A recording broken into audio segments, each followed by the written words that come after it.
Bada bing, bada bing. Welcome to this week's... that one's a little weird. Okay, go again.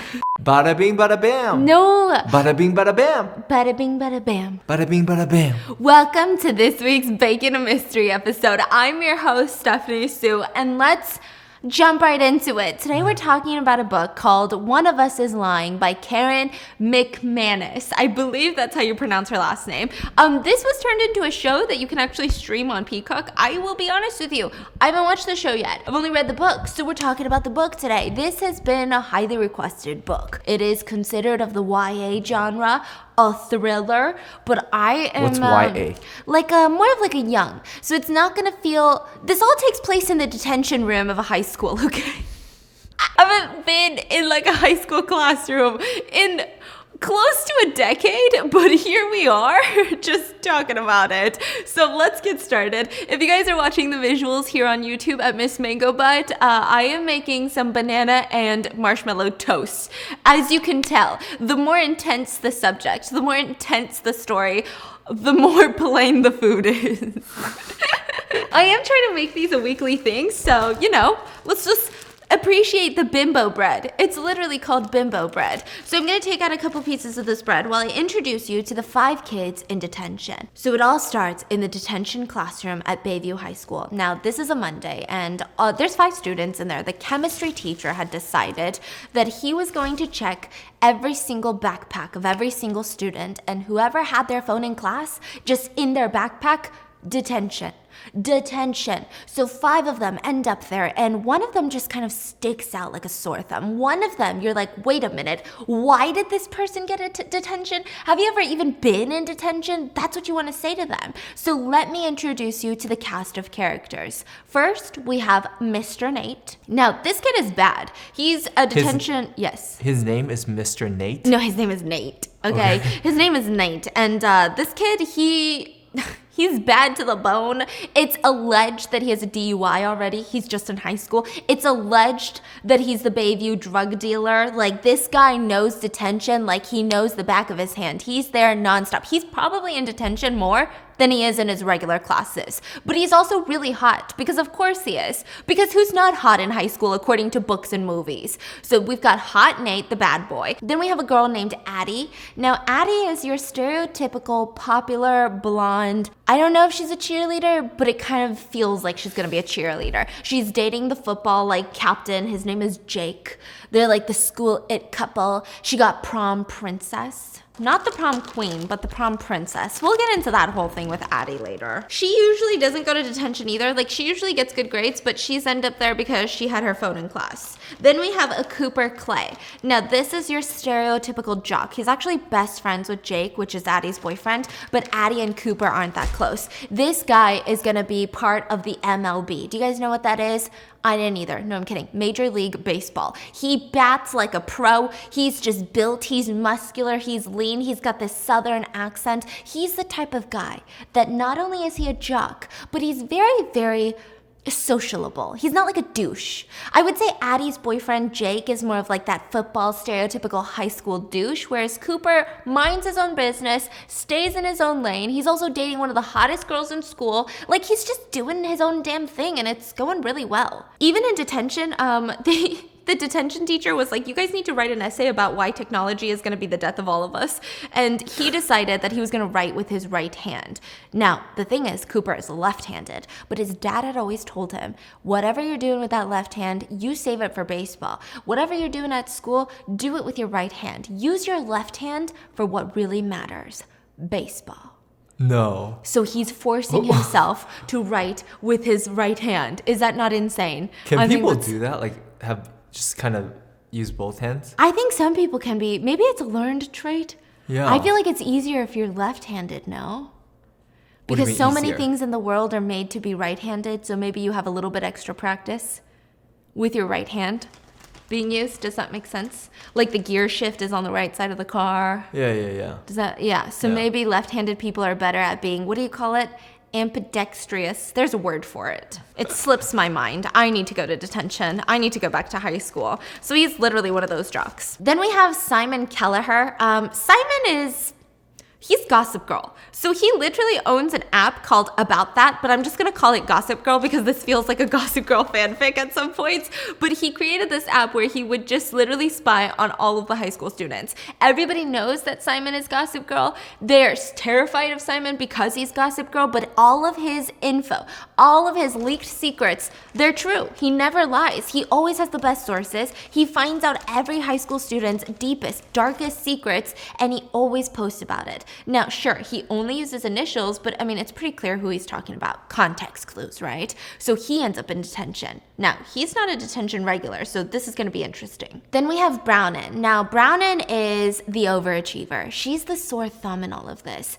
Her dad went to Yale. Her mom went to Yale. Her grandpa went to Yale. Her whole family has been to Yale. Her cousins, her uncles, her nieces, everybody's going to Yale, okay? It's absolutely insane. She's a straight A student. She's going to be valedictorian of the class. She's never even gotten detention in her life until this day. So why the hell is Brownin in detention? None of it makes sense. Brownin is in detention for the same exact reason that Addie and technically the rest of the kids are in detention, because Mr. Avery found phones in their backpacks in chem class. Now, let me give you the lowdown on Mr. Avery. He hates technology. Like, he hates it so much. He hates it so much to the point where he wants you to open up your backpack, and he spends 5 to 10 minutes in the beginning of every class searching inside your backpack to see if you brought a phone. Not even if you're using the phone in class. You have to keep the phone in your locker. So he notices that a bunch of kids have phones in their backpacks. And he's most disappointed in Brownin, of course, because it's like, what the heck? You're supposed to be my A student. And so she stands up and she says, "Sir, I am wrongfully accused. That is not my phone in my backpack. I don't know how that phone got there, but I can assure you that is not my phone because this is my phone." And she pulls out her phone from her pocket. What is it? Double detention? Double detention. You're digging your own grave, girl, okay? But that's just how transparent she is. And then Addie chimes in, and Addie's like, "That's not my phone either. Like, I don't know where I know that's not my phone. Are you kidding me? I wouldn't even have a screensaver like that. That's like not my phone." Cooper also says, "Wait, that's not my phone either. Like, that's literally not my phone in my backpack." Even Simon stands up and is like, "Someone's framing us because those are not my phones either. Like, I would know. That's not my phone, and I don't think these people would have phones in their backpack. Like, you'd be an idiot to not leave it in your locker, right?" So they're just so confused. The only one who genuinely had a phone was Nate, bad boy Nate. Now, Mr. Avery is not believing this whole conspiracy. You're telling me someone cares so much about you guys getting detention that they snuck phones. They went out and bought phones, put it in your backpack. For what? For literally what? This is like the worst joke ever. And all the students are like, "No, you have to believe us. That's not our phone." I don't care. Detention, after school, in this class, I want you guys to write a 400-page essay about why technology is ruining the future. 400 pages? Or 400 words. I don't care. You're going to detention after class. Meet me in my classroom. Now, Brownin is sitting there kind of groaning. She's really upset about this. She's like, "Is this going to be on my record?" And he says, "Speaking of Brownin, hand me your other phone." And she asks him, "Mr. Avery, doesn't it give you a little bit of pause that you're confiscating 2 phones? Who in this world has 2 phones as a high schooler? It just doesn't make sense." Now, Mr. Avery thought about it for a second, but he didn't really care. He genuinely hates technology that much. So he just takes both of her phones and says, "See you guys after class. I'm coating this piece of bread with butter, and then I will be coating it with egg." So the kids are sitting around in detention. Fast forward, all 5 kids are in detention. They're writing that 400-word essay, okay? So Simon is complaining the whole time. I don't know where my water bottle is. Like, "Mr. Avery, I need water. Can I please go look for my water bottle? I think I left it in my last class. Like, please." And Mr. Avery's like, "No, this is detention. This is not a free period. You don't get to just go around looking for stuff. There's cups at the back, and you can drink tap water from the sink." So Simon groans, and he walks over to the back, and he starts filling a cup with tap water, and it just looks gunky, right? Now, that's when they hear a boom. And all the kids drop their pencils, and they look around, and Simon is looking out the window, and he says, "Oh my God, who the hell gets into a car accident in the school parking lot? So all the kids jump up and they look out the window, and sure enough, a red Camaro had been completely T-boned by another car. Like, the whole car accident is just bizarre because it's not even like a little slight fender bender. It was like a full-on 90-degree car accident. So they're looking out the window, and Mr. Avery is sighing, and he's like, okay, well, I guess I should go make sure nobody's hurt. He looks around and he's scanning the room at the students, and he says, Brownon, you're in charge. Make sure nobody goes in and out of this room while I'm gone. Keep writing the essays. Don't you guys dare pick out your phones. Now I'm gonna go in and coat the bananas with more butter, and then coat it with sugar. More. Oh yeah, sprinkle that. So now that they're alone and unsupervised, Simon grabs his little cup of water and he heads to the front of the class and he says, attention, attention, class. Look at us. We look like a stereotypical high school movie, don't we? We've got Addie, prom princess, little princess over there. We've got Cooper, the jock. Brownon, you're the brain. Nate, you're the criminal. I mean, straight up, this is a high school movie stereotypes. And I'm the omniscient narrator. And Brownon says, what? That doesn't even exist in high school movies.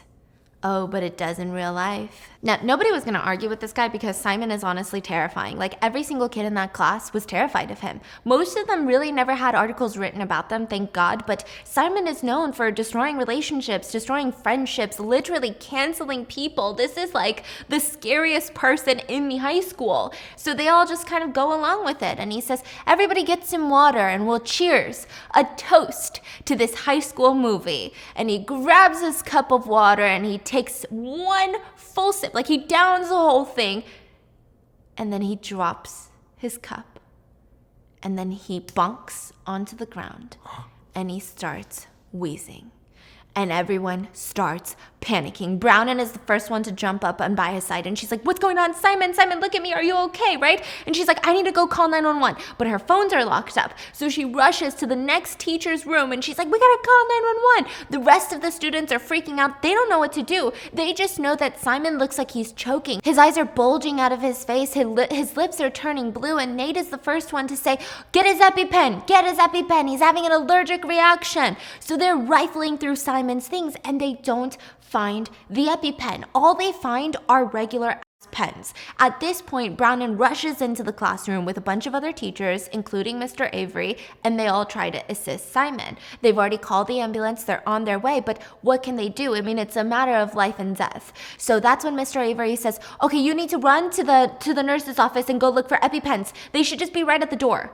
So she runs all the way to the nurse's office, slams open the door. Nobody's in there, but the little container that it says EpiPens is completely empty.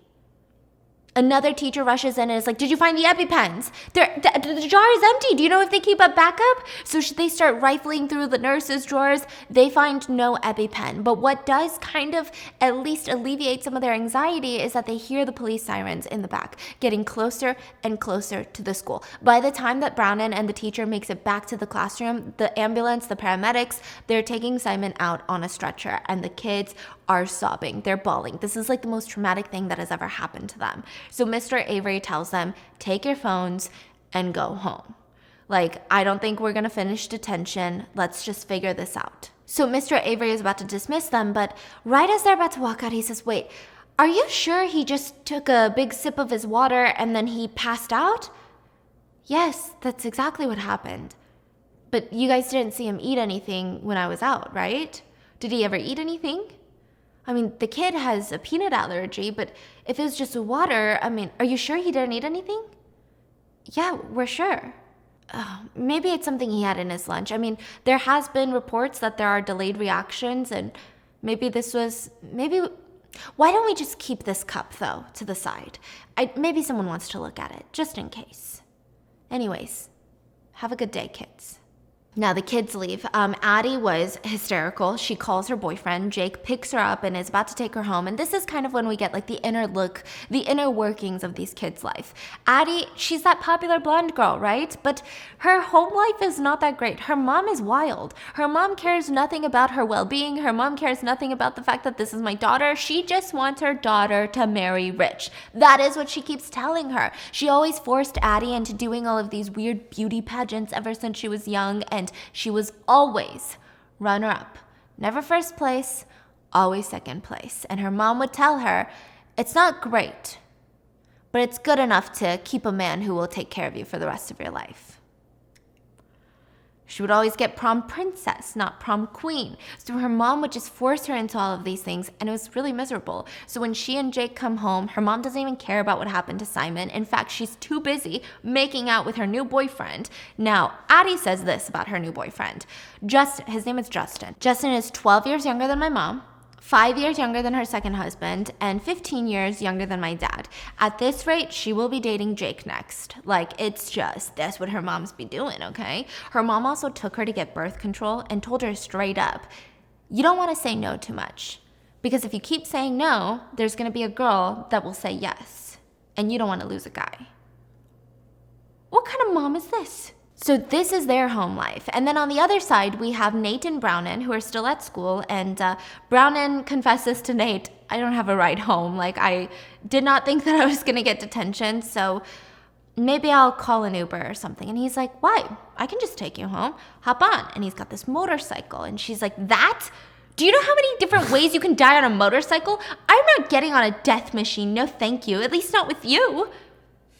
And he grabs a flask out of his jacket and he says, suit yourself. And he starts taking a sip. And she's like, are you insane? Are you drinking before you get on that? You're gonna die. What's wrong with you? What the hell? And she grabs the flask and she takes a big sip. What? Because she's just so shocked, I guess, from what happened in there. So she's literally leaned up against the building, sitting down like, can you believe what just happened? And he's like, yeah, it's crazy. And she says, I forgot to say sorry, by the way. For what?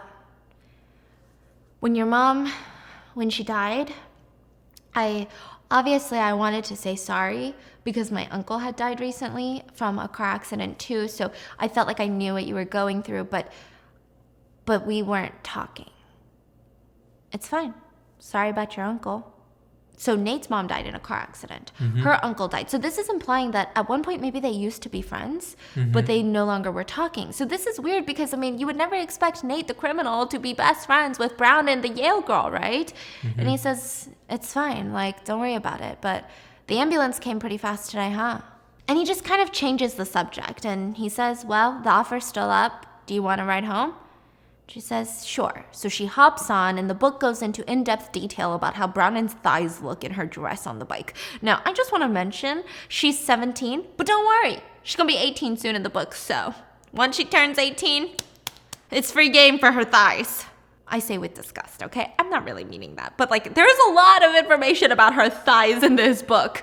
But I get it. Like, you know, I'm sure it's, like, high schoolers reading this, right? Anyway, so he's looking at her thighs. He's so excited. He only has one helmet, so he gives it to her. And she hops onto the back. And, like every cliche movie, she's holding on super tight to him. She won't even open her eyes. And she tells him, please go slow. Now, he wanted to go extra fast just to piss her off because ever since Nate was young, so they're old childhood friends. Like, they were friends until the 5th grade. Mainly because in the 5th grade, Nate's parents couldn't afford to send him to the middle school that Brownon was going to. So they met up in high school. But at this point, their paths had diverged so much, right, that they're not really clicking again. So he just always loved annoying Brownon. Like, that was his thing until the 5th grade. So he was thinking about going super fast, but he couldn't help it. He just went super slow. And he dropped her off in front of her house, which is this massive gray Victorian mansion with just a complex garden in the front with fancy cars in the driveway. And Nate can't help but compare his dinged up bike, his motorcycle, sure, that he loves, but I mean, this is a completely different world. Here we are. They're toasted. Let's give it a try before we get into the juicy parts of the story, okay? This marshmallow one, I put 2 raspberries on top. Why is it the cutest thing in the world? It looks really good. Okay, I'm gonna go in for the toasted part of the marshmallows. I might have to just... No, you can't do that. You gotta eat it together. Hold on.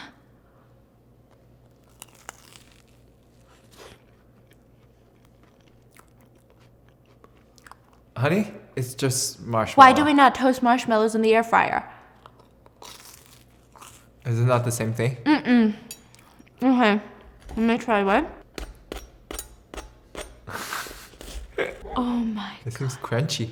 It's so fluffy, yet so crunchy. Okay. What the heck? Is this a good one? Oh my god. Let me try the banana. Listen, I'm not a fan of bananas as much, like on toast. I love banana toast. Is it good? Listen, nothing beats this marshmallow. Air fried marshmallow? I've never in my life. Oh my gosh. Literally downing that s'mores toast over there. Ooh, oh my gosh, with some chocolate? With some chocolate would have been amazing. I think it's sweet enough. Bread, Nutella, marshmallows, air fry. Perfection. Are you freaking kidding me? That would be the dream. So anyways, Nate gets to Browning's place and he sees the Victorian mansion and he's looking at his bike and he's feeling some type of way. But before he can even do anything about it, she gets a phone call. Hello? Did you? Oh God. Are you sure? And she drops her backpack to the ground and she looks up at Nate and said, Simon, he's gone. What? He's dead. The next day at school, every single teacher in their homeroom class is reading a letter that has been school administrator approved, which is just saying, Simon Kelleher, one of our students, one of your classmates, has died of an allergic reaction last night. He was rushed to the hospital. The ambulances came very quickly, but it wasn't enough to save his life. There will be counseling available to any student who requests it, but counseling will be mandatory for the people directly impacted. So I'm talking Simon's closest friends, Simon's teachers, as well as the people in the detention room with him. And those are mandatory. They've already scheduled these counseling sessions. Now, this is the last thing that Browning wanted. She absolutely, the whole night last night, she was fighting with her mom about how she didn't need professional help. So she's like, God, now what? And in the hallways, onto her counseling session, she runs into Nate and she's with her friends. Now, Browning's friends are like Browning 2.0. They're really smart cookies. All they do is study. All they care about is studying. And they're not the popular kids, but they're the smartest kids. Like, they're the future Ivy League kids. So they just don't really like Nate. I mean, of course, why would they? I mean, he's a criminal. He's an alleged drug dealer. He doesn't even show up to class on time, let alone show up in general. I mean, they just think that he's wasting his life away. So they're shocked when Browning proceeds to have a full-blown conversation with him. And it's almost like she can't even take her eyes off of him. They're glued on to Nate. And when they're done talking, she walks away and her friends are like, ew, what was that? I mean, he looked like he just rolled out of bed. Disgusting much? Oh, did you go home with him last night? Did he drop you off? I hope you doused yourself in Lysol after you got off his bike. Disgusting. He's such a whore. So they're being really mean. Point is, they don't like the kid. So she runs into the counseling office, and that's when Browning kind of gives you an inner monologue of how she feels so at home in the counseling office. She hates counseling, don't get me wrong, but she loves the high school counselors because those are the people that you go to work on your college apps. So she's been there in and out. She's been working intimately with these counselors, and she just loves the idea of going to Yale. Everybody's gone to Yale. Her grandpa was a professor at Yale. Like, there's jokes that the Browning family wouldn't even exist without Yale because all of them met their significant others in Yale. They all started their businesses with Yale colleagues, with Yale partners. I mean, this is embedded in their family. And if she goes to any other Ivy League that is not Yale, it's not good enough. So the guidance counselor comes up to her before her little guidance counseling session with like a professional therapist, and he says, hey, speaking of Browning, I know that you have a lot going on with the whole Simon thing, but there's a bunch of juniors who would love a tutor for chemistry class, and obviously it would go on your, college app. That'd be a nice little extracurricular activity. What do you say? Chem? Sorry, I think I'm already overcommitted, and she denies. Now, what we find out about this whole exchange is that Brownon really hates chem class. This is the one class that she almost failed. By the time that midterms came around, she had a freaking D. And it's not that she didn't study. She studied every single day, but it's just not one of the classes that she could handle. So obviously, she doesn't want to tutor anyone in chemistry. The only way it started looking up is because somehow she started acing those tests and she made it through that class. But it was so bad to the point where the guidance counselor had sat her down and says, what about other schools that aren't Ivy Leagues? Oh my gosh. So she knew she had to get her shit together. She literally almost lost Yale because of chem class. But somehow she got it together. Yeah. So after her guidance counselor, which honestly she said was great, I mean, I don't know, she just didn't say much, but all of them go back to their regular classes, an announcement comes on. Would Nate, Cooper, Addie, and Brownon come to the principal's office immediately? So they get up from their classes, they grab their bags, and they meet up at the front desk. Now, when they're there, they're greeted by the principal as well as a police officer. Let's call him Officer Hank. And he sits the kids down and he says, listen, we just got the autopsy results and this shouldn't take too long, but we just want to ask you a couple of questions. We found out that Simon died from a large ingestion of peanut oil shortly before that he died. So this is not a delayed reaction. This is ingested shortly before death. Are you guys getting what I'm putting down? His parents thought that this whole thing was strange because he's very careful about the food that he eats and the water that he drinks. Are you guys sure that he only had a cup of water before he died? Yes, we're sure. Well, then that's another problem. We tested the cup and there's large amounts of peanut oil inside the cup. So we can only imagine that there was peanut oil in whatever he drank. So we're trying to figure out how the peanut oil got into his drink. The students are silent. I mean, I don't know. Where did he get the drink from? From the tap water of the chemistry class. Okay, and what about the cup? The cup was on the counter. Well, was it upside down? Was it right side up? How was it stacked? It was upside down, and he grabbed one from the top. Did you guys see any liquid dripping out of it? Was there already any substance inside the cup before he put water in it? Not that we know of. So he just filled it with water, and he drank it right away. No, we talked a little bit. There was a car accident and Mr. Avery went outside and he was giving a speech, and then remember we were talking about, oh, I wonder why those phones are placed in our backpacks, which, speaking of, did you guys look into that? Principal, is that going to be on our record? Because those phones are not our phones. Like, they were just snuck into our backpacks. Yes, well, your chem teacher has mentioned it to us. Nobody has picked up the phone since. So obviously, maybe it's not yours. So maybe it would have been a prank, but we just need to know. Do you know if someone slipped something into his drink? No. Why would we? Well, do you kids have any problems with Simon? We know that he has an app. Have you guys been on it? And everyone shakes their heads no, except for Nate. And he says, yeah, lots of times. Stupid shit, though. The principal's like, Nate! Mr. Nate! Mind your words, not in front of the police officer. He says, okay, stupid stuff, mostly hooking up and parties. Did that bother you, Nate? Did being gossiped about, being talked about bother you? Did you have a problem with Simon? Did he have a problem with you? Not really. So, I mean, the other kids honestly didn't even suspect Nate because considering what he's doing with his life and he's like allegedly drug dealing, he's got a DUI, I don't think Simon being like, and then Nate kissed Kelly at the birthday party is really, you think this guy cares? Yeah. Absolutely not. So he's like, no, not really. But the rest of you, the three of you were never on the app. No, never. But did you worry that one day you might be? Maybe you had something that he just didn't know yet. Maybe you had a feeling that was just hanging over your head, said he was going to come and get you. No, he didn't. All right, well, I'll let you guys know if we have any other further questions, but I guess you guys are free to go back to class. And the kids are dismissed. Now, we finally get to see Cooper's home life. After school, he's obviously more stressed after talking to this police officer, and his dad is not giving him any slack. So he says, Coops, remember, you got that showcase on Saturday. So a showcase is essentially like a baseball game, but all of the college scouts are going to be there. They're showcasing any new talent that they might want to recruit, give full scholarships to. So it's a really high-tense type of game. And so Cooper's mom is like, Kevin, don't you think in light of everything that's happened, he could have one day off?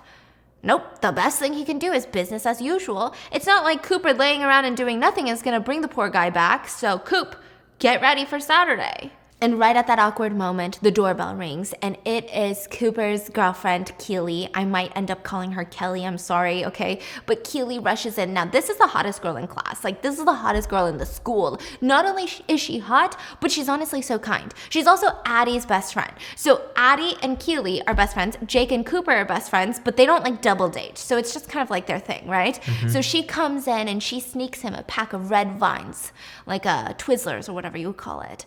And this is not a part of his MLB diet, but that's why Keely loves him, you know? She knows all these things. She's just so good to him. There's just every single guy in that high school is so jealous of Cooper because he's dating Keely. You'd be dumb not to be. So Keely walks in, hands him the candy, and rushes to talk to his parents. Yeah, she even talks to his parents. And in that moment, he opens up a text message. And it says, "Hey, handsome." And he texts back, "Hey, can I see you tonight?" "Okay, miss you." "Miss you too." Uh-oh.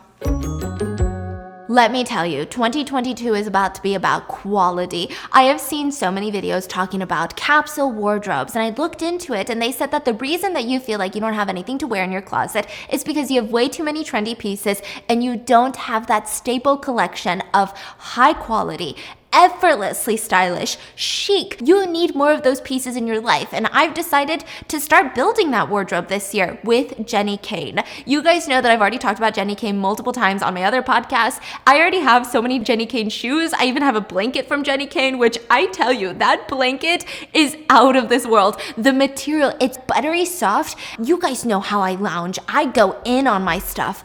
It's pristine, and that is what high quality is about. I recently got their cashmere fisherman hoodie, which is what I'm wearing right now. I'm obsessed with this hoodie. You don't know how many different compliments I've gotten. Literally at the grocery store, I've gotten compliments. Anytime my mom sees me in this and she's like, "I just don't know what it is about you. You look put together." My sister was so annoyed that she was pregnant because she was like, "I would jack that from you right now." I hate sweaters that make me itchy, but it's like butter. This has been my go-to when I have nothing to wear in the closet because I know that I'll look good and I'll feel good in it. Trust me, I want this in every single color, and you probably do too once you try it on. Go find your forever pieces at jennykane.com, and to get 15% off your first order, make sure to use the promo code BAM at checkout. That's GENNIKAYNE.com. Use promo code BAM to get 15% off your first order. Trust me, you want this fisherman hoodie. It's so soft. So after school, Addie knows that she should be doing her homework, but instead she's cuddling with Jake on the bed because her mom's out. And all she keeps thinking about is Simon, and she's so worried about it, and she's so stressed out about it, and the police talking to her that she gets a pimple on her forehead. I know, it's the end of the world. And she's cuddling Jake, and she's tracing out the outline of his biceps with her finger, and she can't help but think, wow, Jake is not as ripped as Cooper. It seems like she's being pushed to Cooper since they shared like that very crazy traumatic event in their lives, and she just notices the guy's not as muscular. How disappointing, right? What in the world? And Jake says, "By the way, Simon's mom called." She called you? "Yeah, she wanted to know if I could be like a pallbearer for the funeral." Oh yeah. Oh wow. Well, I mean, I guess of course you have to. Addie had almost forgotten that Jake and Simon used to be best friends before high school. They were best friends all throughout middle school, but then in high school, you know, Jake he had a glow up. He became ripped and muscular, and he has a really good talent for football, so he immediately started hanging out with other athletes, and Cooper's his best friend, another guy, TJ, but Simon was just kind of the weird kid in high school. Addie almost thought that he made that app, Gossip Girl, just so Jake would pay him some attention. It's almost like he was upset that Jake was moving on to bigger and better things, so he had to try to one-up him. And at first, the app was really for good causes. He would expose people who were sexually harassing girls. He would expose, other teenagers who might have essayed girls at parties. But then eventually he realized that nobody wants a hero. Nobody wants to read about all of these things. They want to read petty, cheating drama. So he started focusing on that. And, at that point, everybody hated Simon. Nobody respected him, but they were terrified of him. And that was just kind of enough for him. So people would always complain to Jake, I can't believe you were friends with that kid in middle school. What's wrong with you? But even then, Jake would stand up for him and say, listen, just don't do shady shit and you won't end up on his site. Like, what's the big deal? So that's where we leave Addie's. And then we fast forward to Nate's house. This is our first time seeing Nate's house. And yeah, it is the opposite of Brandon's place. It's like this run down. The grass is yellow on the lawn and it's up to your knees. No one's trimming the lawn. The paint is peeling from inside the house. The door doesn't even have a lock anymore, the front door, but nobody thinks that there's valuables in this house, so nobody goes robbing it. When he walks in, his dad is passed out on the sofa with a bottle of alcohol in his hand. He's been like that. So Nate's dad used to be a functioning alcoholic, I guess. He had a job doing roofing for a construction business, and then he fell off the ladder. He got workers' comp. Now he's on state disability, and he spends almost every penny of it on alcohol. So that's why Nate sells drugs, because somebody's got to pay the mortgage, and that's pretty much all he knows how to do. Nate's mom also left the family when he was 14. She was dealing with a lot of mental issues. His earliest memory of his mom was when she was washing dishes and she had dropped a plate. So it shattered, which is, yeah, it sucks, it's horrible, but she got really depressed from it. She sat down and cried with the plates and then proceeded to open the windows and grab every single possession that they had and throw it out the window. So she kind of had these episodes. So at first things were okay, but then she traded in her meds for cocaine, and then she fell in with the wrong group of people, and she would just leave for weeks at a time. And then one time she came back when he was like 14 and was like, listen, you need to come to Oregon with me. I live in this commune. It's amazing. Oregon is amazing. It's so much better than this place. Like, we could have so much fun in Oregon. Pack your bags. I'll pick you up tonight. So he rushes in and he packs his bags, and he's waiting at the front door for his mom. And he ends up waiting the whole night. And she never shows. And that's the last time he talked to his mom. So he's making some Chinese food, and his dad's still passed out when he gets a ding.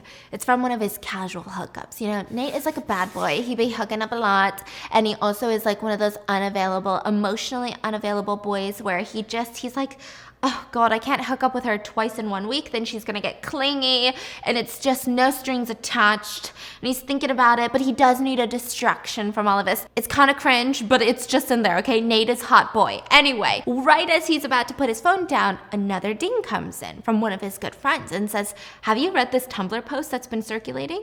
So he clicks the link, and the post says, it's like written in first person, and it says, I got the idea of killing Simon while watching Dateline. I've been thinking about it for a while, obviously. It's not the thing that you just pull out of thin air, but it's a part of not getting caught that kept getting to me. I needed to make sure that I didn't get caught. I don't kid myself, I'm not a hardcore criminal, but I'm too good looking for prison. On the show, a guy killed his wife. Once the police started investigating, they realized that a lot of people wanted the wife dead. A coworker hated her. She screwed people left and right. She was cheating on her husband. And so it took the police forever to catch him. I mean, at the end, they did catch him, but he wasn't that smart, was he? Simon is the kind of person that you get away with killing. The kind of person that everybody wants dead. Let's face it, everybody at Bayview hated Simon. I was the only one with enough guts to do something about it. So, you're welcome, Bayview. And that's how the Tumblr post ends. So Nate starts panicking and he texts his friend, like, where the hell did you get this? And he's like, I don't know, it's freaking circulating. Like, you think it's a joke? Or do you think this is Simon's killer? What's going on? So the next day, the 4 detention students are back in school. And honestly, they're being side-eyed because whoever wrote this article, it sounds like they must have been in detention. It just doesn't make sense. How did someone kill him without being in the room with him? And on top of that, even the police are investigating them. So now everybody thinks one of these 4 is a murderer. And guess who's getting the brunt of this? Nate, because he's a criminal. So of course everybody thinks Nate killed Simon, but the question is, why? Did Nate really care that much that Simon was airing out his dirty hookups? Because it doesn't seem like it. So a lot of the kids were really confused about this. Brownon was confused. She went home and she started telling her little sister Maeve about it. Now, Maeve is not going to be a Yale student. Maeve, when she was 7, she was diagnosed with leukemia. She almost died. Literally so many times. She finally was, healthy again when she was 14 years old. So she never really acclimated back into that school life. But It's fine. Brownon gets the awards. She gets the grades. She gets into Yale. And thankfully, the parents just focus on that.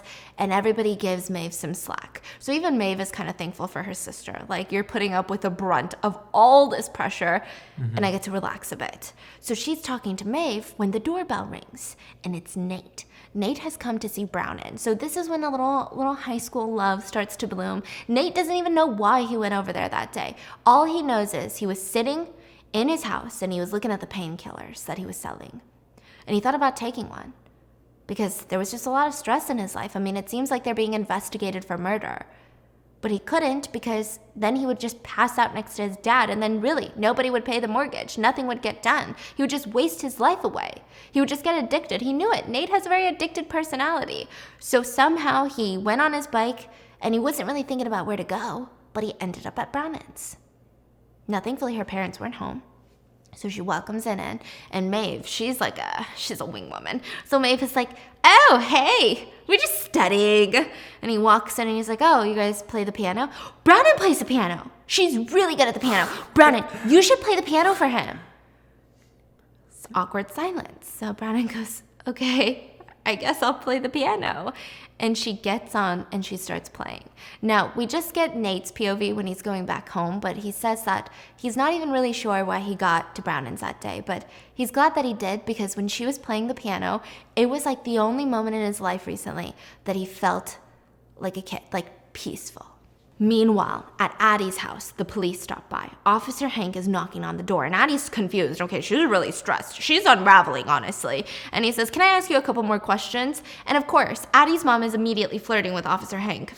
What? So we've got that going on, right? It's giving me a little bit like Pretty Little Liars vibes. So Addie sits down with the officer, and he says, we just want to ask a couple questions about Monday.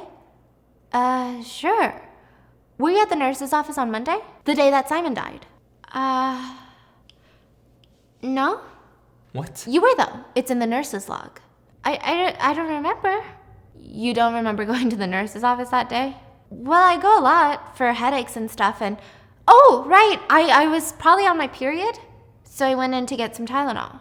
So you just got Tylenol, that's it. Yeah. Why does that matter? Well...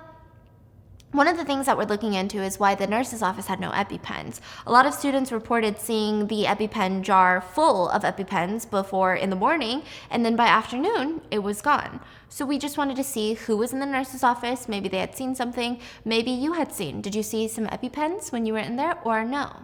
I don't even know what an EpiPen looks like.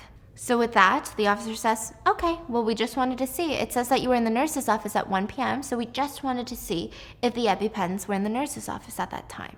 And this is when Addie's mom is there, and she's too busy giving googly eyes at Officer Hank that she doesn't even protect her child. So Addie's sister steps up and says, excuse me, are you accusing my sister of taking the EpiPens? Because you can get the hell out of our house then. And so he gets dismissed. Addie's sister's husband is an attorney, so she kind of knows this stuff, right? So she's like, get the hell out of our house. So Officer Hank leaves. And soon after, Jake comes to pick up Addie to go to the beach. She opens the door. She's been spending all her day putting on makeup. That pimple on the forehead is not going to cover itself, you know? And she got to get the beachy waves before you go to the beach. You think you get beachy waves at the beach? No, you get tangled hair at the beach. So she's getting her little beachy waves done, and she opens the door, and... right behind Jake is TJ. She hates TJ. And he's like, hey, sorry, my car broke down. I told Jake that I didn't want to go to the beach, but he said that he'd pick me up anyway, so I guess I'm bumming a ride with you guys. That's fine. And she's like, okay, well, I guess I'm ready to go. And Jake says, but you're wearing that? So she was wearing very, bundled up clothes. And Addie even says that Jake doesn't like it when she wears shapeless clothing. And she says, yeah, because it's really cold outside and it's going to be freezing at the beach. I'll keep you warm. It's fine. Can you go put on something cuter? We're meeting a lot of people at the beach. What? And so she says, okay. And she goes back upstairs, and her sister is looking at her just with shakes of disapproval. Addie, you're going to be so cold at the beach. Are you seriously wearing that to the beach? Yeah, it's fine. She even wore heels to the beach because Jake likes when she wears heels. So she's sitting in that car ride, a little chilly already, and the whole time she's miserable. She freaking hates TJ. She hates listening to the two of them talk. They're best friends, but she tries to avoid TJ at all costs. Every time TJ even mentions that, oh, I like that song. What's that song? Turn it up. She's like, God, now I have to freaking hate this song. She hated everything about TJ, but most of all, she hated that she had sex with TJ 1 month after she had sex with Jake for the first time. What? So she's the cheater. So TJ told her, it doesn't have to be awkward, Addie. Like, forget it. It's nothing. I'm not thinking about it. You're not thinking about it. I'm not going to tell Jake if you aren't. So please, like, we can still be cordial. And she knew she shouldn't be mad at him because it wasn't really his fault. Jake was on vacation and she was so insecure about the first time that they had sex because her mom had always put so much pressure that, like, you have to be the best at this because, like, if you're not going to get a rich husband. And Jake is really popular. And Addie honestly is kind of popular because she's dating Jake, not because she's popular. And she just had all this insecurity, so she went on a stroll at the beach and she ran into TJ, Jake's best friend. And they decided, fork it. It's a summer night. Let's go get some freaking liquor, underage drink, at the beach and just talk about life, right? And as they're drinking, she said that TJ made her laugh so hard, like harder than Jake had ever made her laugh. And she laughed so hard that whiskey snorted out of her nose. And Jake would have been disgusted by something like that. Like, ew, Addie, get it together. What's wrong with you? What? Oh, do you need a tissue? But instead, TJ looked at her and said, you're so pretty. And that is when she kissed him. And they went back to his beach house because, of course, you gotta love rich kids. And they did it. And she thought to herself, well, at least none of it will make it onto Gossip Girl because Simon's dead.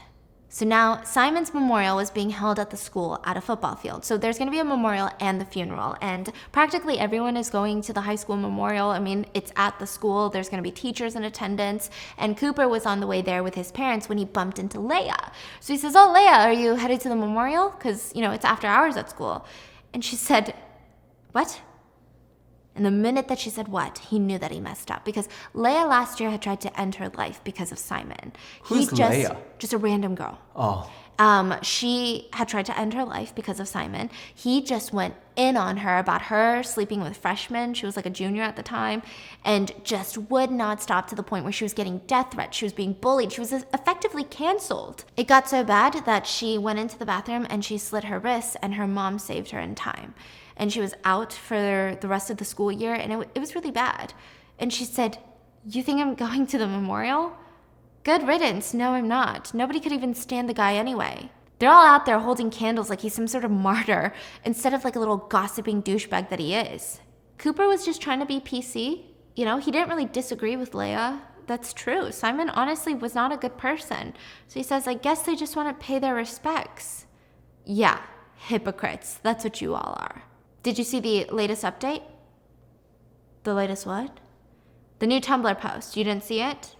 Take a look for yourself. The Tumblr post started with, to clarify a few things. Simon has a deadly peanut allergy. So you're thinking, why didn't I just slip some peanuts into his lunch, maybe into his food, or even into that damn water bottle that carries around everywhere? But Simon is really particular. Have you seen the way that he eats his lunch? That thing is wrapped in cellophane at least 10 times. He's very particular. He loves his water bottle, only drinks out of his water bottle, but it never leaves his sight. But here's the thing that I did notice. When he's drinking from his water bottle, he has to take a sip every 10 seconds. He loves water. All he does is drink water. It's almost like impulsive. So I knew that without that damn thing, he would try to find water elsewhere. He wasn't going to wait till he gets home like he would with food. So I waited until he got a cup of water, and then I put some peanut oil in there. And I chose to do it in detention. I didn't feel bad watching Simon die, but I'm not a sociopath. In that moment, while I watched his face turn purple and watched him wheeze, I knew that if there was something that I could do to stop it, I would have. But I couldn't though. Because you see, I took his EpiPen and every last one in the nurse's office. By that point, it was too late to help. So Cooper says, oh my God, I hope they find out who's writing this stuff. That's sick. So at that point, now it's time for Simon's funeral, which was going to be held at a local church. A lot of police officers were in attendance. Police officers in uniform, a lot of police officers in plain clothes, and Nate ended up going with his probation officer because his dad wasn't going to go with him. His probation officer is a woman in her 30s, and she honestly is really nice. Like, she overlooks a lot of things because she knows that Nate is better off in his neglectful father's care rather than state care because it's that bad. And she goes with him, and every single one of the 4 are asked by police officers to stop by the station, which is only 3 blocks away.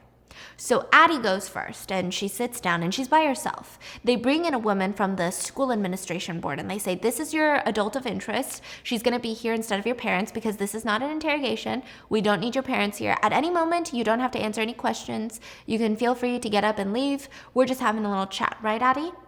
Sure. Meanwhile, Jake is like texting Addie about how the whole thing is going, like, text me if you need a ride. And later she would tell him it seems like Jake doesn't really care about the investigation, nor does she want to tell him about it because she lies to him and says, oh, they weren't even questioning us about Simon. Like, the police have no idea what they're doing. They just spend all their time eating donuts. Like, that's all we saw. We were laughing because all the Bayview police do is eat donuts. And so they sit down and they say, Addie, we want to show you something. Here's my thinking, right? I'm Detective Wheeler, by the way, so this is not Officer Hank. I'm Detective Wheeler, and here's my thinking on this whole thing. I think you kids are just way in over your heads. I think that it was a mistake gone wrong, and now there's no ill intent, but you got carried away. You got overwhelmed, and that's okay. You can tell me. I don't know what you're talking about. We didn't do anything. Well, why don't I show you something first? So we were able to log in to the administrators panel for Simon's website, and there was a post that was due to go live later that day, the day that he died. It was going to go live after everybody went home from school, and just take a read, why don't you? This is the first time that this app has mentioned Good Girl BR, professor of the school's most perfect academic record. Except she didn't get that A in chemistry class through hard work. Unless you consider stealing from Mr. C's Google Drive hard work. Somebody should call Yale. On the opposite spectrum, we have NM. All he does, what he's best at, is getting all of Bayview high. Shocker there, huh? So outing him for being a drug dealer. And then MLB plus CC equals a whole lot of green, right? Well, maybe not. Have you guys seen his stellar performance? You think that he did that with his natural talent? Or do you think that he was enhancing his performance? And AP and JR, the couple madly in love for 3 years, high school sweethearts, unless you consider that little summer detour that AR took at TF's house. Even more awkward when you consider the fact that they're best friends. Do you think they compare notes? And that is how the Gossip Girl post ended. Addie felt like she couldn't even breathe. She felt like her world was crumbling down right next to her, and the detective is asking all these questions, and she's just zoning out, and the first thing that she blurts out of her mouth is it published? No, he never got the chance to post it, but Addie, that's not the problem. You don't think it's weird that the 4 of you that he was about to post about that day were in detention with him when he died? You guys were the only people in the room? That's not a weird coincidence? Addie, we already analyzed Mr. Avery's class. We know that the peanut oil was slipped into his cup after he filled it with water. There's no way that it was in there before. There was only 6 people in that room. Mr. Avery left because of the car accident, and then Simon died. I mean, the 4 of you had really good reason to want him dead. Do you see where I'm going with this, Addie? This could have been a group decision, yeah, sure, but you don't have to share group responsibility. Do you get what I'm saying? You lied about being at the nurse's office. Did someone tell you to take the EpiPens? You can tell us. I didn't lie. I forgot. Listen, Addie, kids your age are under a lot of pressure all the time. With social media, it feels like you can't even do one thing wrong. Everyone's going to know about it. It's going to be there forever, cemented in history. And Addie starts to feel panicked with this social media talk, and she just says, I'd like to leave. I'm going to leave now, Detective Wheeler. Unless you are detaining me, unless you need me, I'm going to leave. My mom's going to be worried about me. She said, of course, like I said. I mean, this is not like an interrogation. I don't need you to stay. But just remember, right now, I can help you.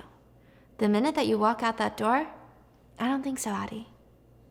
And I'll bet one of those kids one of those other 3 kids in that detention room, they might take my help.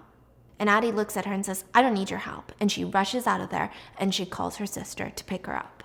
Cooper was also brought in. He was shown the same thing, but he wasn't as panicked as Addie. I mean, he was shocked for sure, and he knew that this looked bad because all 4 of them were on there before Simon died. But the thing is, he was just relieved that his other secret wasn't being leaked. So he left. Now, Brandon's parents, they didn't even let her be questioned. Like, you're talking about some very fancy schmancy Yale people. They refused. They said, absolutely not. You can contact her attorney when you please. And they rush her home. And in the car, they're so pissed. They're just going off. Brandon's parents are like, can you believe it?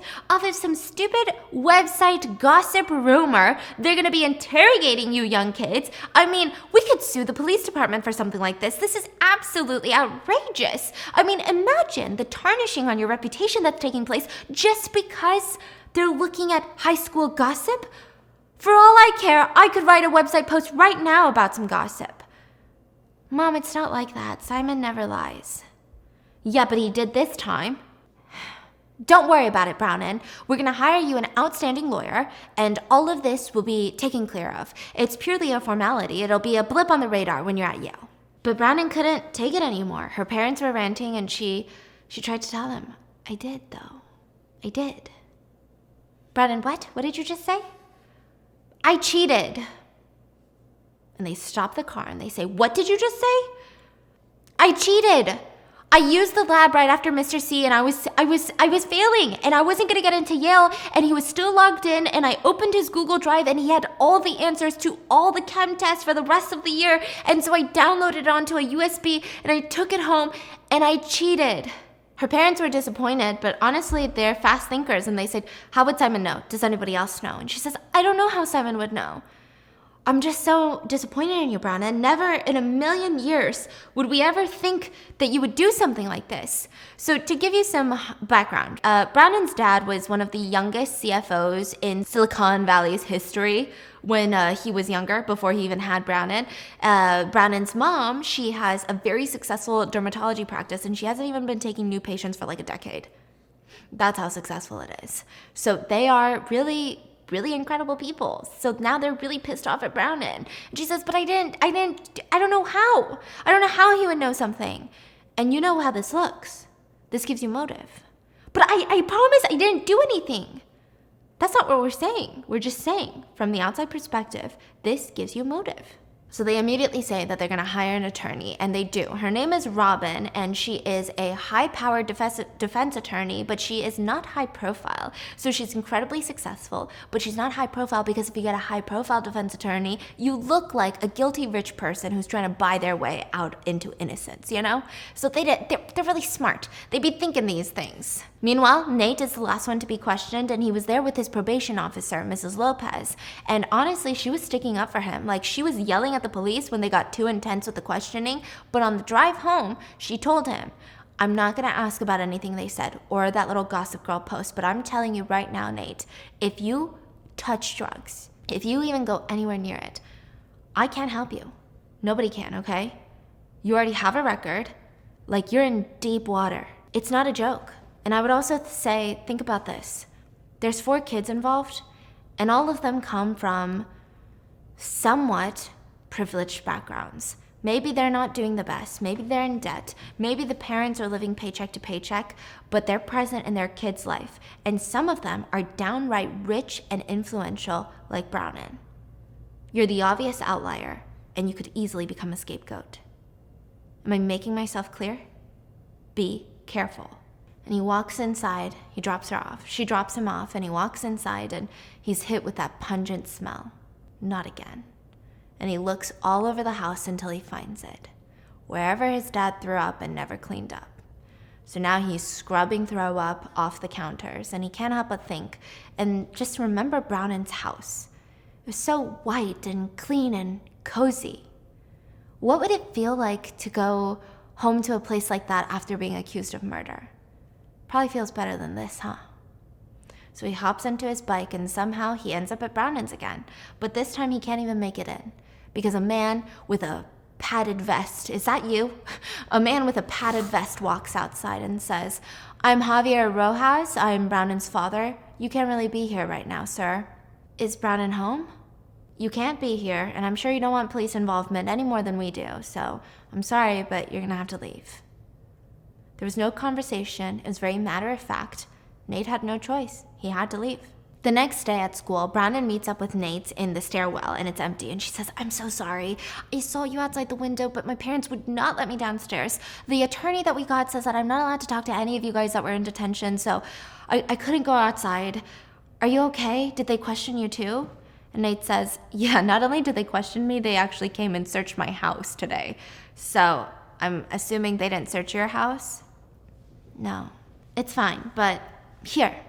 And he gives her a flip phone and says, it's new. Nobody has the number and it's not traceable. So I can call you if you want to talk. And she says, yeah, okay, call me. So she takes the burner phone. Meanwhile, Addie knew what she had to do. She had to tell Jake because the police were probably going to use this against her. They were probably going to put heat on her by telling Jake. That's what her older sister told her, the one with the attorney husband. So her sister's like, you got to fess up before it gets leaked, before the other kids leak it, before the police themselves freaking leak it. You got to tell Jake. I will wait outside his house and you call me if you need anything. The holiday season was hectic. I am going to be honest with you, I was not taking care of myself. I was really busy with family stuff and all these other things, but now that it's kind of slowed down, I really want to take care of my face and my body because when I do those things, I find that it's so rewarding. Like you just feel like you're investing in yourself. So motivational. And one brand that I recommend if you guys are on this journey with me is Osea. They make products that are clean, vegan, that are good for your skin, but also the planet for the past 25 years. I would like to say that Osea is truly like a pioneer in the clean beauty, clean skincare world. They have award-winning serums, body creams, moisturizers, body treatments. I have a deep-rooted obsession for their body oil, which if you guys know me, I hate body oil. I feel like I just rubbed cooking oil all over my body and it feels gunky and gross, but their body oil is formulated with seaweed, with acai, with passion fruit. And when I tell you, I get out of the shower at night right before I sleep, I rub this body oil all over my bod, and when I hop into bed, I normally hate even moisturizer before bed because I don't like that sticky feeling in the blanket, but it just absorbs so well into the skin that you're left with this like supple, glowy skin. I don't think that I've ever had softer legs since I started using this body oil. And it does not leave your skin feeling greasy at all. I also love their hyaluronic C serum because it comes in this amazing packaging. I find that when I put it on when my skin is a little bit damp, I just wake up with like glowy skin the next day. Join me this year to glow up. No, literally, your skin will be glowing. Start fresh with clean vegan skincare and body care from our friends at Osea. Get 10% off your entire order when you guys use code BAM, B-A-M, at OseaMalibu.com. You also get free samples with every order, and orders over $50 get free shipping. Now is the time to make those small changes that make big differences in your day-to-day. Head over to OSEAMalibu.com and use promo code BAM to get 10% off your entire first order. So they drive over to Jake's place and she meets him in the basement and he's so worried about her. Jake is like, are you okay? I heard you were questioned again. What happened? And she says, it's fine. But the police think that we murdered him together, all four of us. What? That's insane. They think that we poisoned him. Well, that's just freaking ludicrous, okay? Because he was gonna write a blog post about us. And there's something about me on there that's true. And I have to tell you. At the end of the school year, when you were on vacation, I slept with TJ.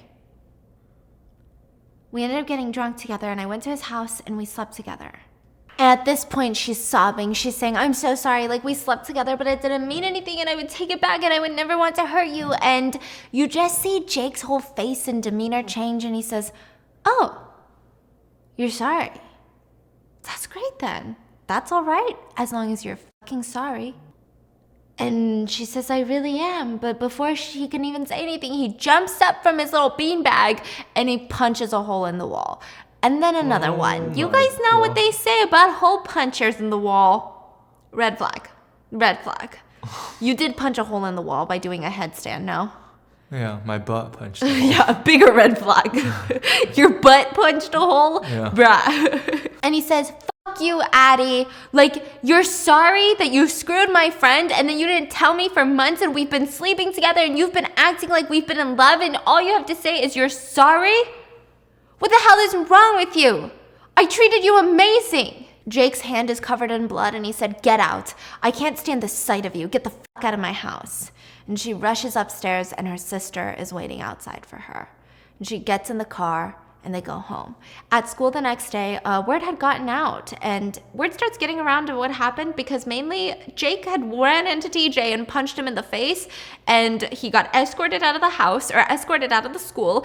Addie was sobbing, and Jake refused to even look at her, and she kept trying to talk to him, so people started putting two and two together that Addie probably slept with Jake's best friend, and suddenly, nobody wanted to be Addie's friend. None of her friends. Addie quickly found out that the only reason she was popular was because she was dating Jake, and not because she herself was popular. So she freaks out. Addie rushes to her locker, and she sees her former friends smirking nearby, and she looks, and it just says whore in big letters across her locker. So she makes it a point to walk to the nearest bathroom. She doesn't want to run. She walks to the nearest bathroom, and she starts sobbing in the stall. But it doesn't even get better then, because girls walk in, and they start talking about, did you hear what Addie did? What a whore. What's wrong with her? I would never cheat on Jake. I guess one of us is going to get lucky with Jake next. Oh my gosh. Yeah. This school is brutal. It's brutal, okay? Meanwhile, Brownin's sitting at lunch with her sister, and she says, Brownin, did you see the newest post? And she pulls up the Tumblr, and it's Simon's unpublished post about the 4 kids, but with an added note. Did you think that I was kidding about killing Simon? Read it and weep, kids. Everybody in detention that day had an extra special reason to be there. Do you think that everybody was in on it together? Or is someone pulling the strings? Who's the puppet master and who's the puppet? I'll give you a hint, though. Everybody is lying. Everybody starts whispering, but they're interrupted by, attention, please. Would Cooper, Clay, Nate, Adelaide, and Brownin please come to the main office immediately? Is this how Pretty Little Liar is like? Yeah, pretty much, yeah. So the principal pretty much sits them down and is like, okay, well, if you want to say something to me, now's the time to say something to me because we think that something happened. And like, you don't think that we have Tumblr? You think that we're like boomers? We got Tumblr, bitch. And before they can even say anything, the phone rings and the principal is escorted out of the room to pick up that call. It's the Bayview Police Department. So the kids are alone and they start talking. This is unreal. You think that they actually suspect us? This is crazy. I mean, what if someone slipped into the class when we were all outside looking at not when we were outside, but what if someone slipped into the class while we were all at the window looking at the car accident? You don't think someone could have slipped in by then? No, there was like 0.2 seconds. How could someone slip into the class? And then how would they even know that that's Simon's water? And how would they just assume that Simon would have gotten a cup full of water? It just doesn't make any sense. But, I mean, there's plenty of people who want him dead. Like, remember Aiden? The guy that switched schools because of him? And like Leia. You ran into Leia, didn't you, Cooper? Yeah, she was pissed. She said we're all hypocrites for treating him like a martyr. That he was just a gossiping douchebag. And honestly, good riddance. Honestly, at this point, I think the whole school was walking around with just jars of peanut oil in their backpack ready to strike. Why would it be us? But it can't be any peanut oil, Addie says. It's gotta be the gourmet type, like cold pressed. Otherwise, regular peanut oil, it doesn't give someone with a peanut allergy a reaction. How the hell do you know that, Addie? I saw it on Food Network. I mean, just why won't the police look into the phone thing? Has anybody talked to the police about the phone thing? Did they ever bring it up? Like, you don't think it's weird that we all had phones planted? What if Mr. Avery planted it himself? He would know how to put peanut oil into water and get an allergic reaction. He had control over this classroom. What if it was the teacher? But why would he want Simon dead? That doesn't even make sense. And at that point, the principal comes in and says that they're dismissed because she's got a meeting with the police. And so Cooper goes home to his grandma, who is paying for his attorney. So his parents are in debt, and they decided to buy a McMansion instead of, I don't know, save up for anything. So his grandma, his nana, is like the one paying for everything. And his parents are just betting on him becoming a very successful baseball player so they can use all that money. Yeah, Wow. So she says, well, I got you an attorney. You're going to be fine. I know you would never do something like this. But how's Keely handling it? I'm sure it's hard for her, too, with all the rumors going on. She's a beautiful, sweet girl. Yeah, I know. It's just she won't leave me alone since this thing started. I don't know about that, Cooper. I'm there, you know? I see your face when she calls you. You look like you want to escape that call. You look miserable. And then somebody else calls, and I don't know who it is. but your face just lights up like a Christmas tree. I don't know what's holding you back, but I think Keely is not the girl that you love. And it's not fair to you, and it's not fair to her. So he ends up taking his grandma's advice, and he ends up breaking up with Keely. And she's just shocked the entire time. She's like, is it because of the investigation? Because I don't care. They can question me all they want, Cooper. I'm on your side. Besides, you think some doping rumors are going to get to me? I don't think you're on steroids. You get drug tested every single week. They're just jealous that you're good at baseball. I don't care. And he's like, that's not why. Is it the Vanessa thing? Did Vanessa tell you what happened? What? No, she didn't tell me anything. You're not curious at what Vanessa might have told you? I guess.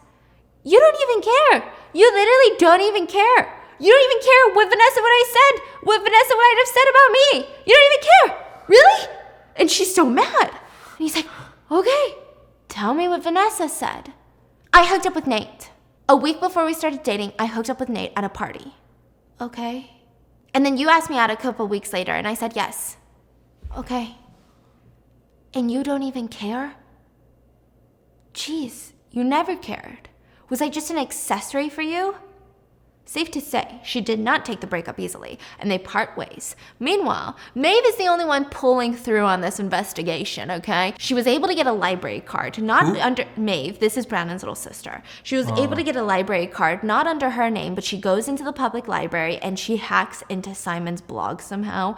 I don't know how she does it, but she does it. And she tells Brandon that there's some encrypted files on his little website. She's gonna download them and try to get through to him, but she's not sure. But there's something else. His username onto that website is called Anarchist, right? Which she kind of ran it through Google, and she found out that this person is really heavily involved on 4chan threads. She was able to cross-check and make sure that it was Simon. He talked about Bayview, he talked about other things, he even talked about his website at one point, so it's very clear that this 4chan user is Simon, same username. And there's some strange stuff on there. He really only frequented threads about school shooters.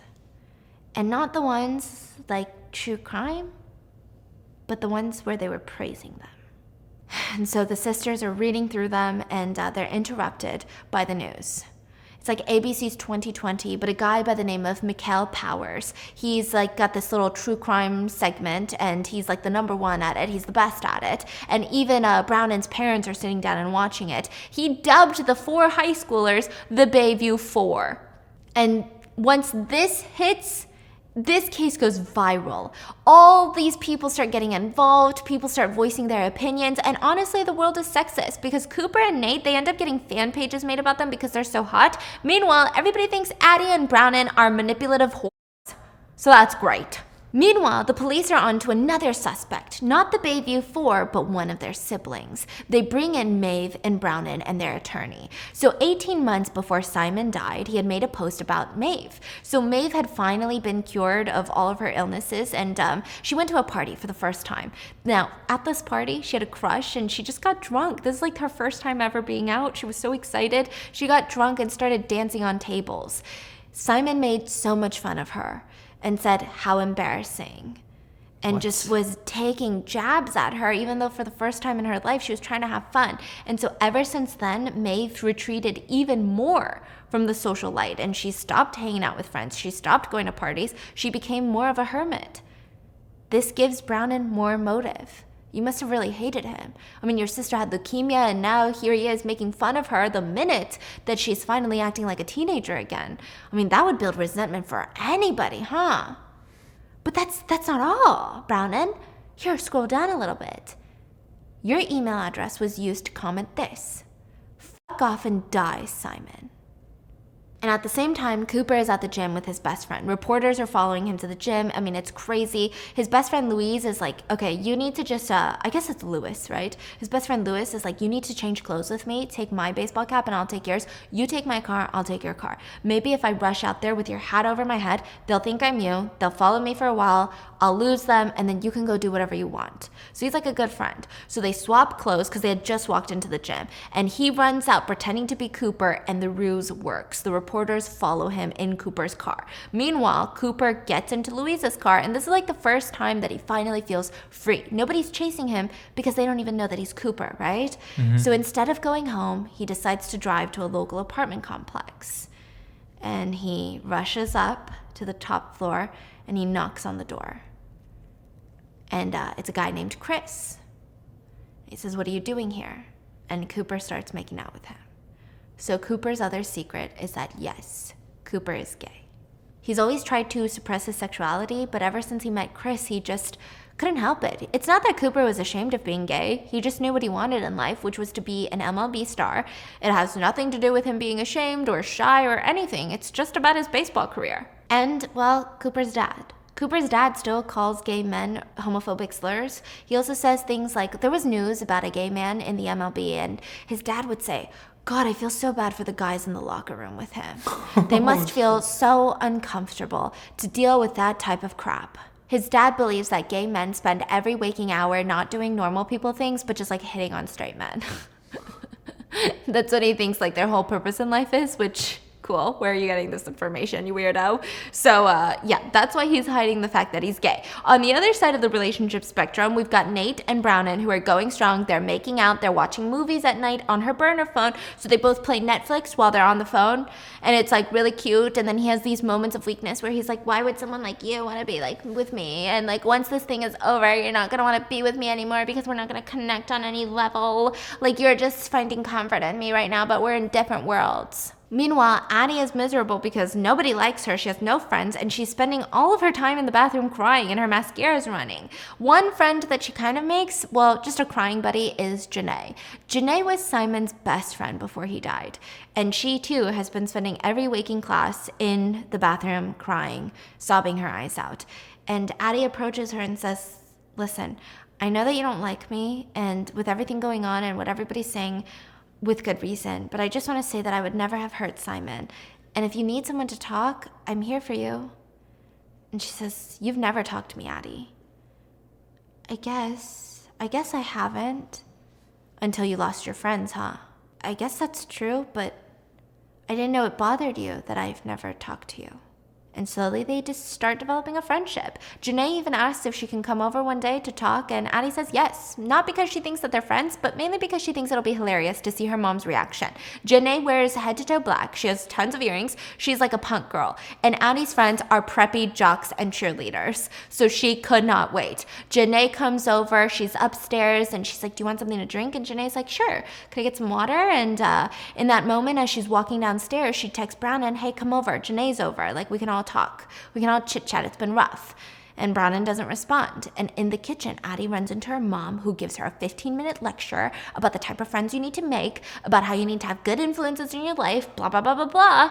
And the minute that she's done, she grabs the water and is about to head back upstairs, but Janae is already coming down. And she says, "Hey, I actually suddenly feel sick. I gotta go." And she leaves. And Addie gets a text message from Brownon.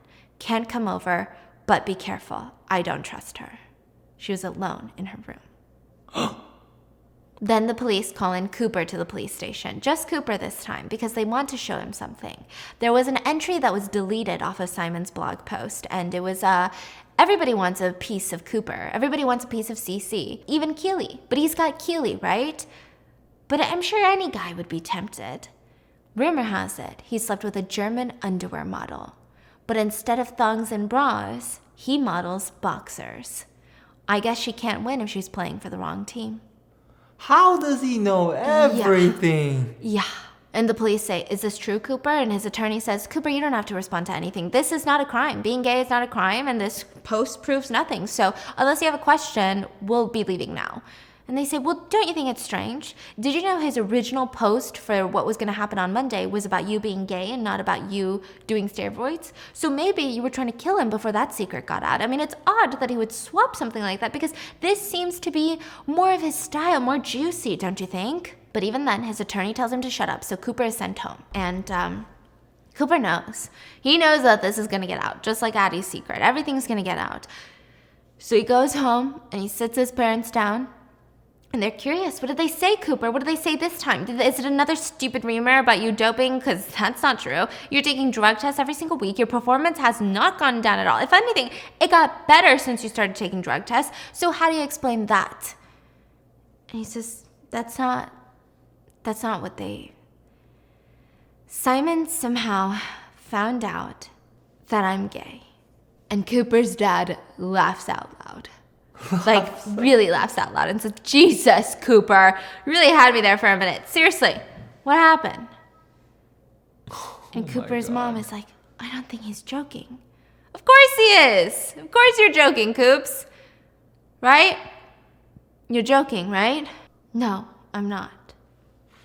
The next day, Cooper was not wrong. All the secret was out, and everybody was making fun of him. They were making jokes. Keely was pissed because now she was being made fun of. People threw condoms at Cooper. They threw what kind of school is this? Yeah, they would walk by him and say, "You like doing it in the butt, huh, bro?" Oh my God.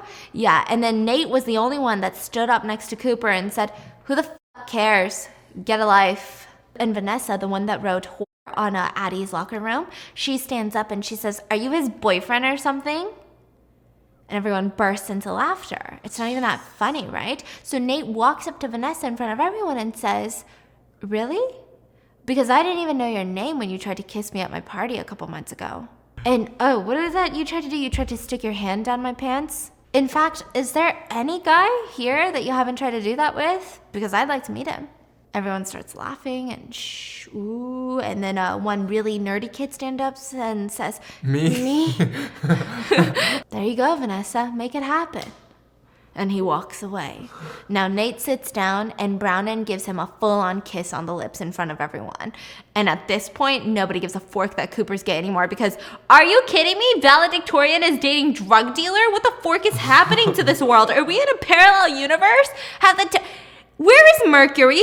Is it in retrograde? Because what's happening? In the next couple of days, Bayview 4 is featured back on Mikhail Powers' show, and this time he's pissed. The first one got them a lot of negative attention, but this one got them a lot of good attention because Mikhail Powers, the host of the true crime show, is gay himself, and he believes that the police department essentially forced Cooper's hand and outed a high schooler, which is unacceptable. I mean, this is literally, these kids are being bullied. Do the police have anything on these kids other than rumors or their sexual orientation? Because it seems not.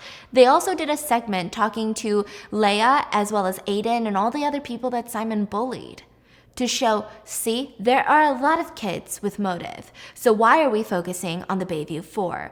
At the end of all of this, people were left with two people that they hated. The main public enemy number 1 was the Bayview Police Department, and public enemy number 2, oddly, was Simon. People started signing Change.org petitions to drop the investigation. Cooper was now a saint. Originally, when he came out as gay, people, like all these college scouts, they stopped scouting him. But now every single one of them was trying to get back him onto the team. So everything seems to be going well. Well, Saturday hits and Brownon is woken up by her sister who says, "Brownon, you need to come downstairs right now." And she rushes down and on TV, you see Nate being arrested from his house. An arrest has been made in connection with the Simon Kelleher case. One of the Bayview 4 students has been formally charged and arrested. Brownon starts freaking out. She knows that Nate is innocent, so she doesn't know what to do. All she can think about is calling her attorney to get another attorney. And then she remembered that there was this charity that was called Until Proven. And it was essentially pro bono attorneys that were, less overworked, I guess, than maybe public defenders. And maybe they could help with the case. So she calls one of them and is like, "I need your help, please, please, please, please, please." And he says, "I am overworked. I saw this case online. I'm sympathetic to you guys in the Bayview 4, but I don't think I can take on another case." And she says, "Please, can you just meet me once?"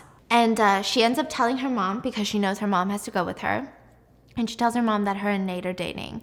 And her mom honestly takes it really well. Like, she was not being one of those privileged, annoying women that were like, "Oh my God, no, you could only date Ivy League and only marry someone who's as rich as us," right? She was like, "Wow. You should have told me all of this. There's a lot that I don't know." But they end up going to the lawyer's office and they actually meet Nate's mom there. So you're probably thinking Nate's mom died in a car accident, right? She's not dead. He told everyone she died because it's just easier that way. but she actually came back into the picture recently, and Brannon was shocked too, because Brannon thought that she died in a car accident, but she wasn't. So they all meet with Eli, the attorney, and he tells them that this is just a hard case. What do you have so far? And she says, well, the police, they got an anonymous tip that he was selling drugs out of his locker. So the school administrators went into his locker and they opened it up. They didn't find any drugs, but they found Simon's water bottle and all the EpiPens from the nurse's office in his locker. What? And Brannon is like, yeah, that's so dumb, because why would he ever leave all of that in his locker if he was guilty? Think about it. There's no way he's guilty. This is a setup. And then immediately after, the police came and searched our house, and they found a journal of all the Tumblr posts rewritten and some new ones that were going to be posted. The ones that said, I killed Simon because I watched Dateline, things like that. Were there any fingerprints or forensic evidence? No fingerprints on any of them. Well, that's convenient, don't you think?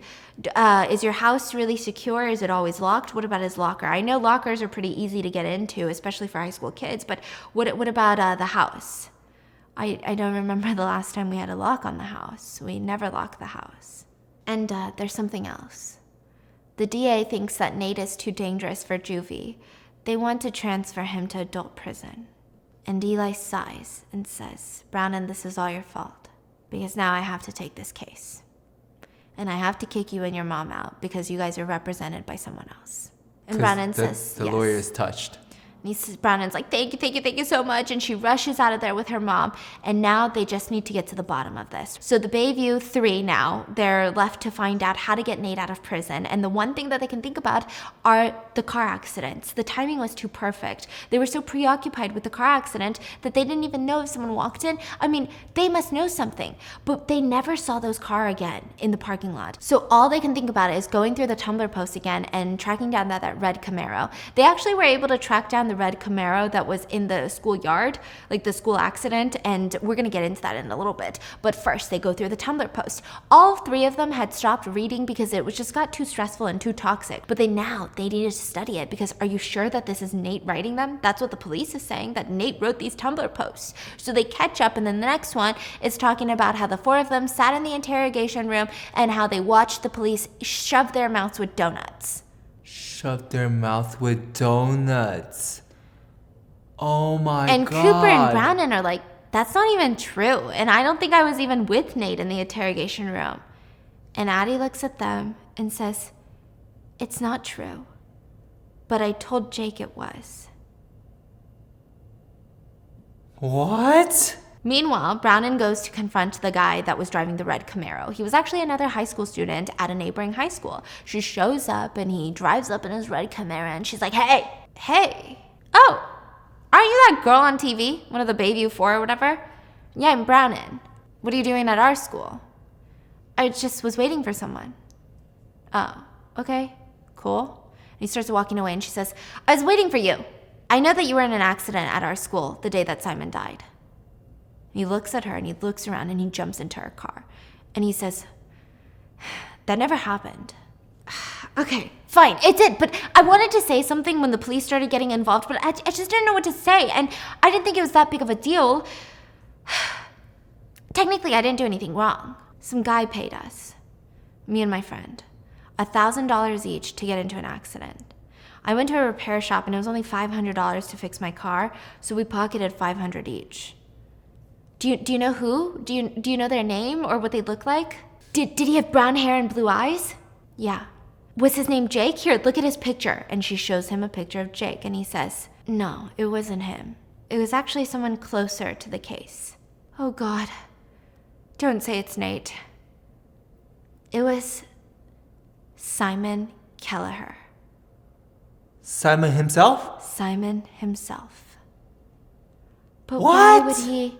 Listen, I don't know, but that's all I know. He paid us $1,000 each. Meanwhile, the murder club, they meet up again and they don't know what to do, but they do know that they have to get Nate out of prison because he's innocent. So they start writing on Post-it notes, everything that they do know, which is that Simon had a blog. You know, Simon was depressed. Simon hated Nate, I guess, because maybe he really liked Keely. So Simon really liked Keely too. Who didn't in that school? Did Simon hate Cooper, though? No, there was no reason. Maybe he hated Cooper because Keely was dating Cooper. Why would Simon hate Brownon, though? None of this makes sense. They're just trying to connect the dots. Do you think maybe Janae was obsessed with Simon and wanted to be more than best friends, but he rejected her, and so she killed him? But why would she frame us? Well, because I guess somebody's got to go down for it. But that doesn't seem like something she would do, right? I don't know. She was suspicious at Addie's house last time she went. So they keep thinking and they get nowhere until they decide maybe Jake has something to do with this. But why would Jake want to kill Simon? I mean, they're so confused. Addie believes that Jake could never kill Simon. That just doesn't make any sense. So they come down to the fact that all they know for a fact is that Simon had a blog, Simon was depressed, and his best friend Janae was depressed. And then Maeve moves around the Post-its, and she ends up with, Simon is depressed, Simon is dead. They go back to his 4chan posts, and he talks about how he'd like to take people down with him. The mentality of a lot of school shooters. So Addie, she rushes away from this meeting just upset that everybody is accusing Jake. Even though she cheated on him, she feels like he's innocent. But as she's driving away, she can't help but wonder and think, because that day right before chem class, Jake had asked to hold her backpack, which he never does. But he said, Addie, that's too heavy for you. Like, let me hold it. I'll be your man. And then soon after, a phone was found in her backpack. Are you kidding me? So she rushes to Janae's house and she slams on the door like, what were you doing in my house for 15 minutes? But when Janae opens it, she's completely all bone. Her eyes are sunken in. She's like this purplish color. She's got hives all over her body. And she's like, oh my God, what happened? It's only been like a few weeks. What's going on? And Janae says, nothing. Why are you here? Simon killed himself, didn't he? How did you know? Addie wasn't supposed to, but she told Janae everything. And Janae rushes up the stairs and she spends about 15 minutes there until she gets back and it's a stack of papers. This is his manifesto. It's supposed to be sent to the police a year from now when all of you guys are in prison because he still wanted everyone to know what he got away with. She starts reading it. Here's the first thing that you should know about my life. I hate my life and everything in it. I decided to get the hell out. But I don't want to go quietly. I want to be more creative. School shootings, people have been doing that. It's overdone. I want to do something that takes brains, something that takes thought, something that no loser can replicate. She stops reading and she says, why, Janae, why? Simon felt like he deserved more attention and respect than he got, you know? He got really bitter about it this year. He was talking about how he wanted revenge and he started obsessing over it and talking to people online all day about how to get that revenge and just creepy stuff. He hated all of you. He hated Brownon because Simon wanted to be valedictorian, but Brownon beat him by a mile. And on top of that, she was cheating. It's like, even if she failed chemistry, she would still be valedictorian. Why did she feel the need to cheat? He hated Nate because Nate didn't even care about Keely, but Keely wanted to hook up with Nate. And Simon was at that party, and he saw everything. And he really wanted to be with Keely. What about Cooper? Cooper, because he was dating Keely? No. Mr. Nice Guy?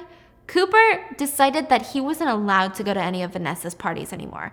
I don't know why, and I don't know how, but Vanessa stopped inviting him, and he was really upset about that. And afterwards, he decided he needed people to help execute the plan, and he got Jake involved because I wouldn't do it. I wouldn't do the Tumblr posts.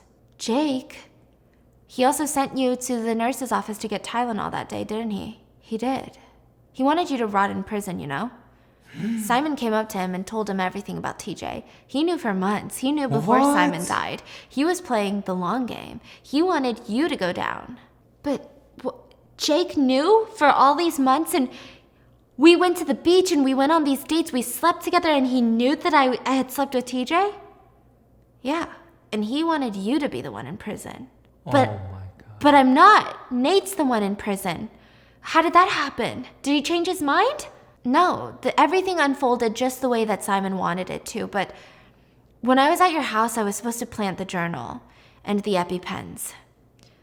I couldn't do it. Why? I didn't like you, but you were the only one that asked me how I was feeling. And you checked up on me in the bathroom. Aww.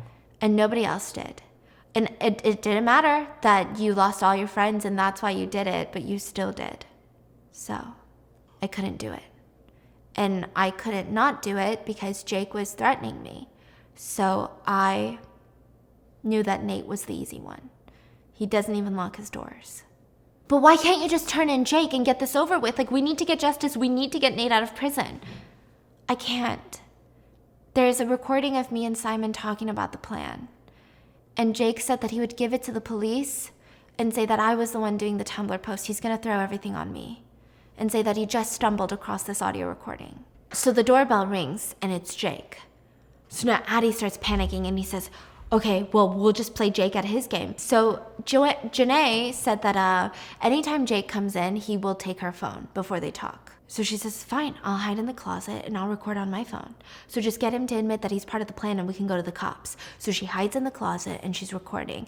And Janae is getting all the information that she needs. She's like, we need to stop now. Nate is innocent and you know it, and we need to get him out of prison. And he says, no, we fucking can't stop now. That's gonna put both of us at risk. And guess what? Who wanted Nate in prison? Not me. That was all you. I wanted Addie to go down for this.